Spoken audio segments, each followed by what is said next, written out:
Hello and welcome to People and Profit. I'm Jaco Pellegrin. This week we ask the question, miracle or mirage? Depending on who you ask, those are the answers you'll get when asking about Javier Milei's economic results as president of Argentina. The libertarian leader was elected in 2023 on promises to slash government spending, liberate business potential, and tame skyrocketing inflation.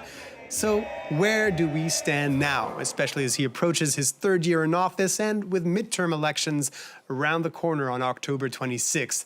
Well, we'll ask Juan Ignacio Carranza, lead analyst at Aurora Macro Strategies, who joins us from Buenos Aires. Thank you for being with us. Pleasure being here. So annual inflation was in the triple digits when Milei came to office 2 years ago. It's now slowed down to above 30%. Can you explain to us what really changed to bring that number down? Well, I think that's part of what everyone is looking at in Argentina and how Milei is doing in the economy. That was his core mandate, taking inflation down. And there are two things that are important here to understand why inflation has gone down. First of all, has to do with the strict fiscal policy. Argentina has made a strong fiscal adjustment that has also included stop asking for money to the central bank, and therefore the central bank has dramatically reduced the printing money. And the second point that is really important has to do with the FX. Argentina is an economy where people tend to think both in pesos, the local currency, and also in dollars. And any change in the FX regime and the volatility of the FX usually does translate into higher prices and higher inflation. So therefore, the Milei administration has taken really care of how the FX has moved, and therefore we have had peg regimes of the FX, and after April we are seeing how the FX has been floating but within some bands, and any volatility in the FX could translate into higher inflation. So therefore, so far, despite the turbulence that we had in the past 3 months, the stability in the FX regimes has also been key to maintain and lower down the pace of inflation in Argentina. So you mentioned FX for our viewers, it was foreign exchange. What you call stability or lack of volatility in the exchange rate between the peso and the dollar has come at a price, though, and we've seen this in recent weeks with Argentina paying to prop up the peso versus the dollar and going through its reserves of US dollars now currently with only $700 million left, I believe.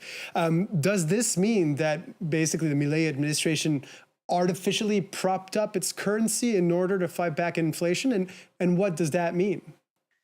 Precisely. That's a very great point. And we have seen some volatility for the last 3 months.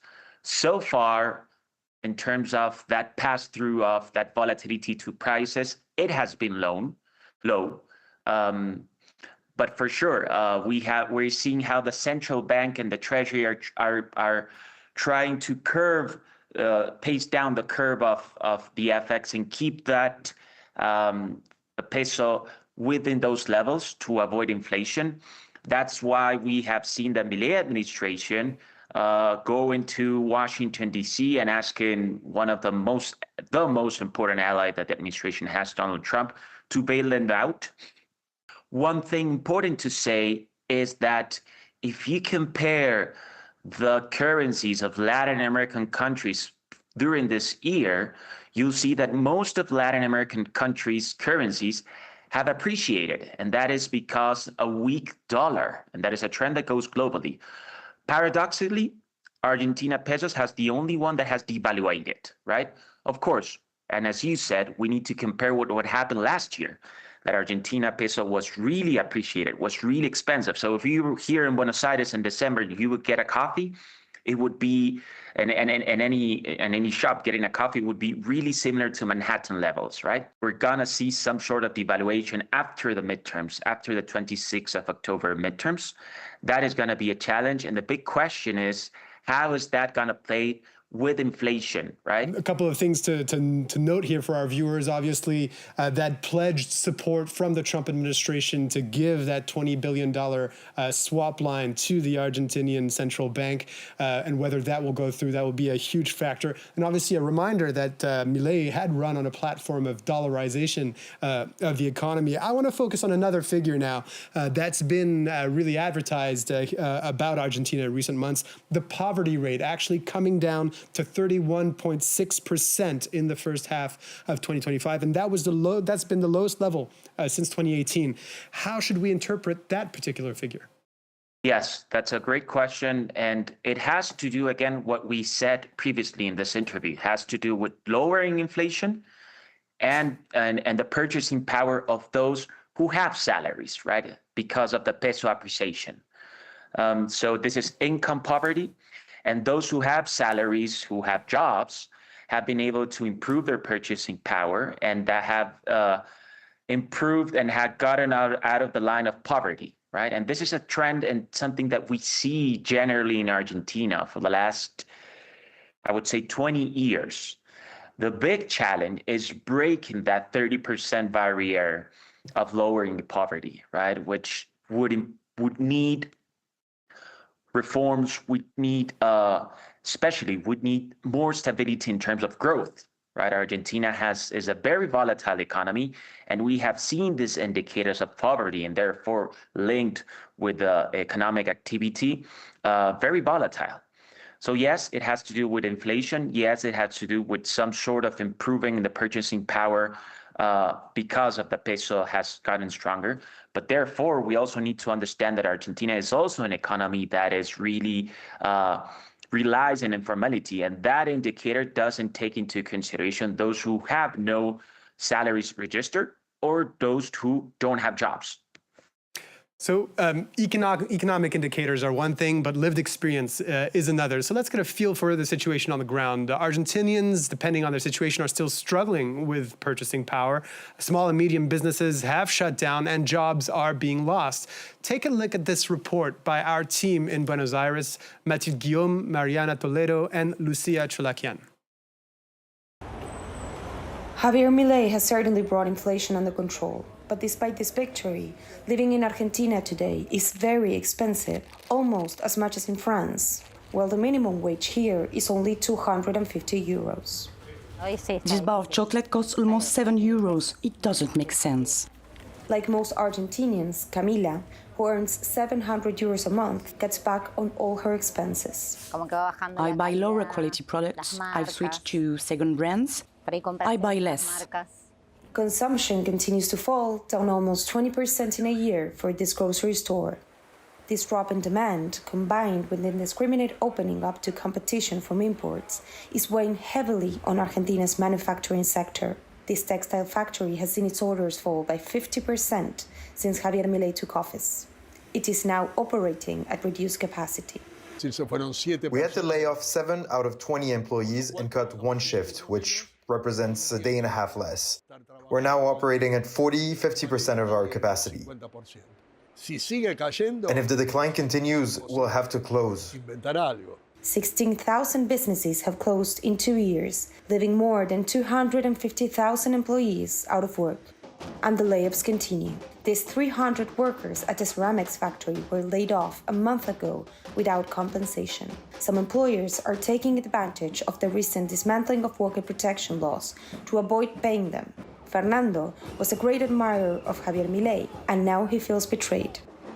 It's Milei who allowed this situation to happen. I voted for him, and I apologize to all Argentinians who are now in a terrible situation. I feel guilty because I really believed that things would be better with him. But we're no better off. Look around. This grim economic picture is one of the reasons for Javier Milei's recent loss of popularity. The parliamentary elections at the end of October are shaping up to be challenging for him.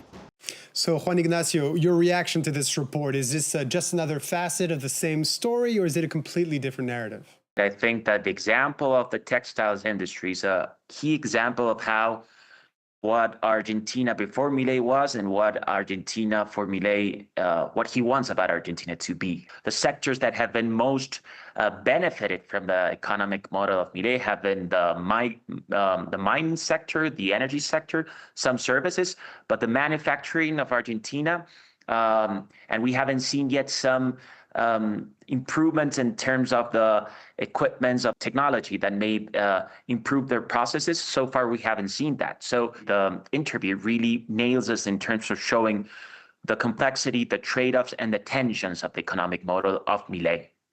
And at the end of the day, this is what matters in the polls, people's lived experience. So to conclude our conversation, if you can wrap everything we set up in a quick sentence, miracle or mirage? I would say that most of that question could be tricky, but I think it's more about a mirage. I would definitely say that we're not seeing an anarcho-capitalism economy of Milei. He has constraints, and I would dare to say that for the upcoming 2 years, anarcho-capitalism is out of the menu, and he will need to put on the suit of being a really savvy political negotiator if he wants his government to continue with a good pace and some sort of economic recovery. Juan Ignacio Carranza, lead analyst at Aurora Macro Strategies. Thank you for speaking with us on People and Profit. Charles, it's been a pleasure. Thank you. Well, let's finish on a note, though, everyone can agree on. Argentina is the world champion, though, when it comes to football. No debate here, even from this Frenchman. Thank you for watching. As usual, you can catch all of our previous episodes on the France 24 app. Bye-bye, and stay tuned.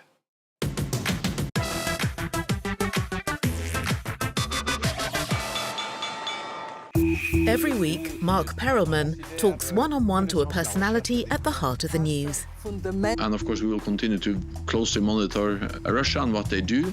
We are a people who want to be free, who want to have a democracy, and who want justice in the country. There are still these responsibilities of the world that are kept. Great, so I mean, put them. Hear the views that matter in Tête à Tête every week on France 24 and France24.com.